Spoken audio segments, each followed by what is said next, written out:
Alright, ladies and gentlemen, Fab's in the house, and today I'm in the house with the Edgar Cole Chimera here with me for a review, and we're gonna analyze the look, the sound, and the feel of this guy. But hey, first of all, let me say a big thank you to my buddy, Mysterious Collector, who's kind enough to sending this guy over so I'm able to review it and share it with you. And second of all, don't forget to like the video and to subscribe to the channel if you're enjoying this kind of content over here. Guys, would you look at this?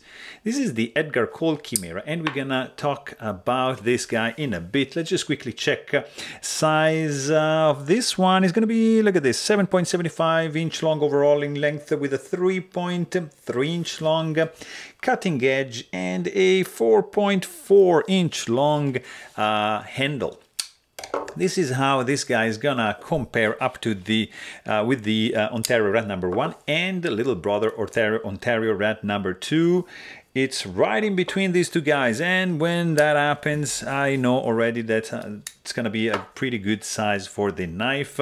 If you are a Benchmade fan, you might own a bug out, or maybe you own a mini bug out. There you have it, so you can see how this guy compares with that. And maybe it happens that you like Spyderco knives, and here's your paramilitary 2, and here is your para 3. Look at that. Again, this guy is right in between these two offerings from Spyderco, pretty popular.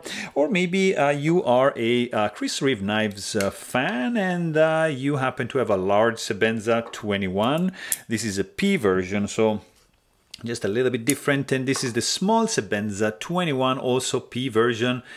They are just a little bit different than the regular Sebenza.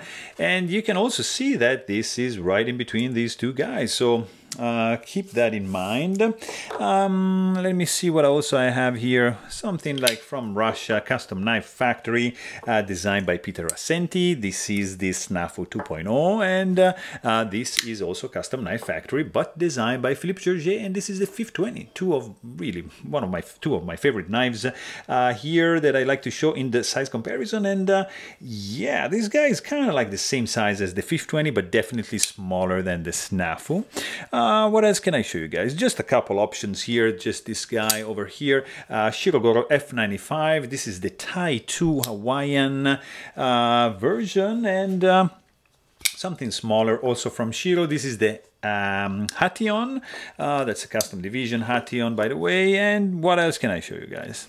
Something nice that I love also because we're talking about Russians. Okay, this is the Kami Flipper, also Shirogorov, but Sienkiewicz collaboration. And that's it. You want to see one more? Sure, why not? This is the Strider. Look at that. And also something pretty similar. Here you have Inner Knives XM18 3.5 inch long. So there you have it. That's enough for the size comparison. So this is the Edgar Cole Chimera. This is a beautiful knife, guys. Titanium frame lock. There's a lot to like about this one, I have to be honest. It's made in US, in Arizona. It's a custom knife. It's expensive, yeah. This is, it can be like 900, like, you know, in the $1,000 range. So it's not a cheap one. But I mean, just check out for a second the box. I mean, this is one of the best looking box. Metal, hear the sound. It's ridiculous. This is like a solid metal magnet, bulletproof kind of deal. So just the attention to the detail is just fantastic in this really well done titanium frame lock. Style 1 milling pattern, which is hypnotizing, mesmerizing, fantastically done. It's just gorgeous, like really nicely done. 3D milled titanium scale with some chamfering going on the outside, on the inside. Extensive internal skeletonization. You can see the lightning pocket going on right there. You have really cool flowing slender lines, gentle, harmonious. It's an elegant one, guys. Come on, you cannot deny that. This is a cool looking one for sure, with a beautiful finish on the scales, nice tactile feel for sure in this 3D milled jewel, kind of like you know, it's like a little pocket jewelry for sure. You've got a subtle finger groove over here, which is just gonna be enough to expose the lock bar to be able to be disengaged. And you have nice sweeping round lines, the backspacer sticking out a little bit, which this is called Fancy Proud backspacer. I believe this is copper, and you can see that there's 4 holes going through these 2 crests, and there's a fuller, like a groove going on with that, which also has some 4, like, kind of like, you see the holes, they just continue through that and just come out. I mean, just this is really, really well done and well designed. So that's a first time, you know, that I'm seeing something like that. So really, really cool. You've got no lanyard hole option unless you have something really tiny to slide through this, but no. It's like really, really well made. The only thing, there's only one gripe that I have in this one, but since it's not mine, there's not gonna be any disassembly video for this one, but the blade is a little bit off center. Look at that. It's just a tiny bit off center. It's not touching the sides of the scale, so that's a good sign, but that is bugging me off a little bit. I would like to be able to take this guy apart and see if I can do something like maybe, I don't know, but I'm not gonna do it because this is not mine. So that is probably my only gripe that I have about this one, but the tip of the blade is safely recessed, so you're not gonna be able to touch it. Overall look when closed is super elegant, super classy, super sleek. I love it. Yeah, really, really good. Of course, you've got nicely designed flipper tab like that with a little bit of jimping going on, some chamfering, so that's pretty good. It's not sticking out too much, not protruding that much. It's not going to be bugging you when in the pocket, so that's also a good thing.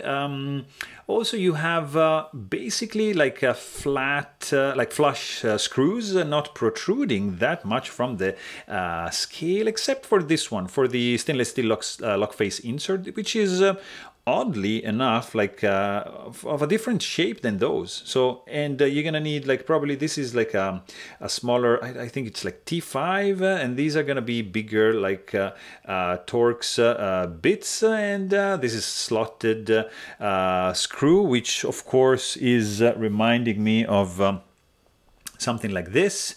So just a little bit wider. So the Shiro tool, it's not gonna work on this one.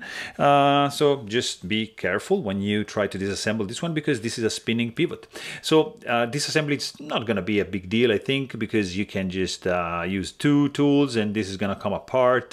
And also, actually, the other nitpick I have is that these 2 screws for the handle are just screwed in right into the titanium scale in the back here. So that's never a good thing, because you might risk to strip the screws, or worse, you can strip the thread inside the scale over here, and yeah, that's gonna be an issue for sure.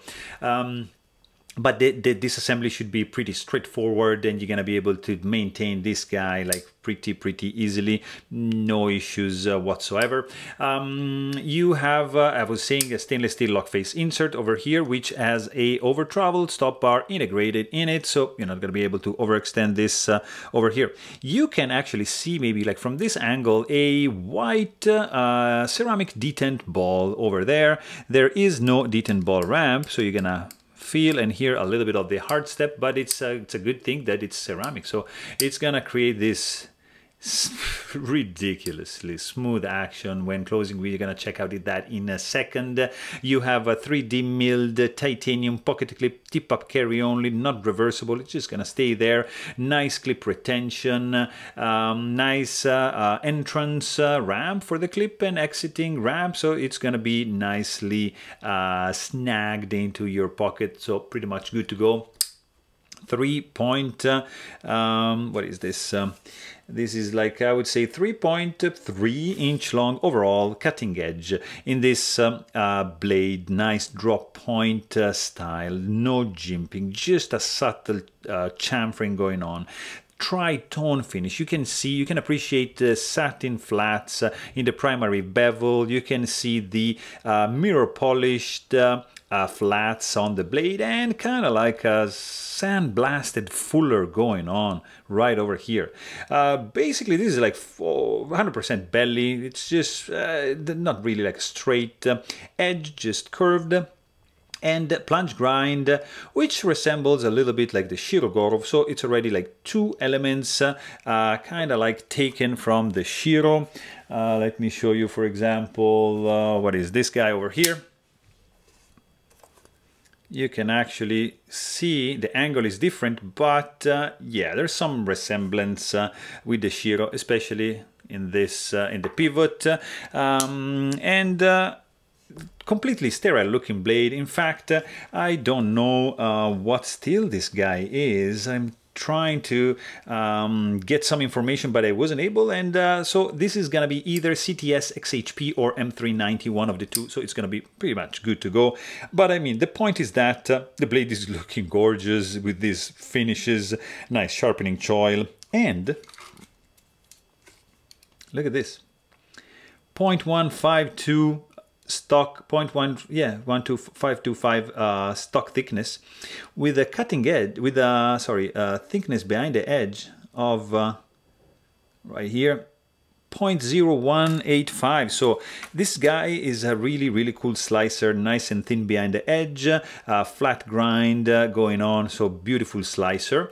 I love the sterile looking blade, no billboarding going on, pretty clean. But what I really love about this one is the sound. Guys, hear this. Oh my god, guys, this might be probably the quietest flipper ever made. Like, how cool is that? How unobtrusive can a flipper be? Like this, unobtrusive, or this? It's super muffled, really gentle. Like, it's incredible. This is a gentleman's knife because of the sound. It's fantastic. Like, when you open, when you close it, nobody's gonna get scared. Like, it's so unobtrusive, so delicate that is scary, you know? It's so good. Also, what is really good is the weight. Because, of course, titanium frame lock, both scales are titanium, internal skeletonization going on, and boom, 3.26 ounces in the pocket. It's gonna probably like disappear. You're not gonna feel this in the pocket. Zero hot spots whatsoever, nothing, no sharp edges. Lock bar is pretty easy to disengage. There's a cutout here, some milled areas over here, so no issues right there. A little bit early lockup, but I'm not scared. The geometry is pretty good. It's also going to be good, actually pretty good to choke up, because you see my pinky just rests like here. The flipper tab is going to create some finger guard, and here you have enough to grip with your thumb like that, and it's going to feel amazing.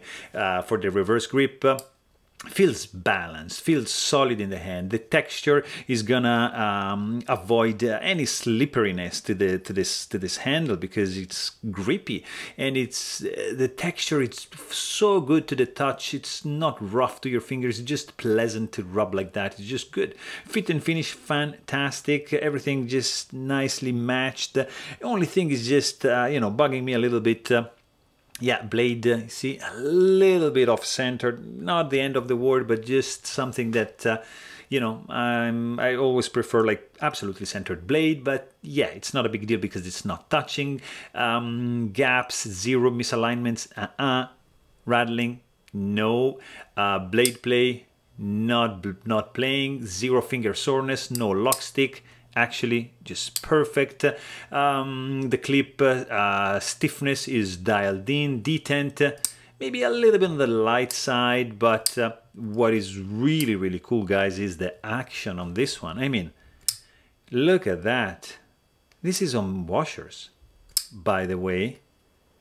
It's that smooth, super easy to deploy. Jimping is well done. That's how you do a flipper tab, you know, sweeping down. So you're gonna be able to do like a push button like that, or a light switch like that. So It's going to be up to you. You're going to be able to deploy this guy safely all the time. And guillotine effect, no, but you have free fall effect like that.